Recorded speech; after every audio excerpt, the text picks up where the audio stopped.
Levitikus 21 vers 16 tot 20 sê, toe het die Here vir Moses gesê, vertel vir Aaron dat wat toekomstige geslagte betref, afstammelinge wat 'n liggaamsgebrek het, nie kwalifiseer om aan hulle God te offer nie.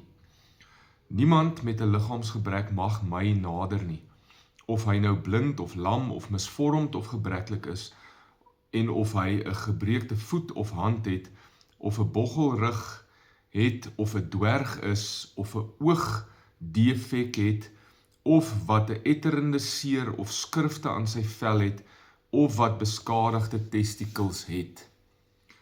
Nou, weens God se heiligheid, kon niemand wat selfs 'n liggaamlike gebrek gehad het, aan hom 'n offer bring of in sy teenwoordigheid inkom nie.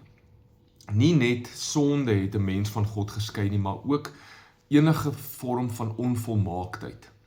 God is so volmaak en is so heilig, dat geen onvolmaaktheid in sy teenwoordigheid kon staan nie, en kan staan nie. Wie van ons kon dus in sy teenwoordigheid inkom en leef in sy teenwoordigheid? Geen wet kon ooit die persoon wat 'n gebrek het, waardig maak om in God se teenwoordigheid in te beweeg nie. Dan sien ons dat Jesus kom en hierdie mense met onvolmaaktheid inbring in God se teenwoordigheid in. 'n Vrou met bloedvloeiing beleef God se aanraking en sy teenwoordigheid. 'n Krepel, 'n melaatse, 'n blinde. Hy genees hulle en hy herstel hulle.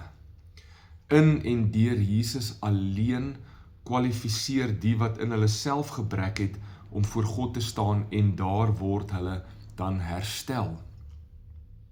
As dit nie vir Jesus was nie, sou niemand na die Vader toe kon kom nie. Dit is ook net op grond van Jesus dat dit nou moontlik is, geen ander manier nie. Nie Jesus plus enigiets anders nie. Jesus is volmaak en Jesus is voldoende. Mag ek met daardie wonderlike goeie nuus vandag leef, dat hy my kwalifiseer, dat hy my gebrek heel maak en reg maak, sodat ek in God se teenwoordigheid kan staan en kan leef. As ek in Jesus is ek aanvaar in God se teenwoordigheid en kan ek hom nou aanbid. Dankie Jesus vir hierdie volmaakte werk. Kom ons bid saam. Jesus, U het al die verskil kom maak. As dit nie vir U was ons steeds verlore en uitgesluit onder die ou verbond. Dankie vir die nuwe verbond. In Jesus naam. Amen. Mag jy 'n wonderlike dag hê. Jesus seën jou. Tot volgende keer.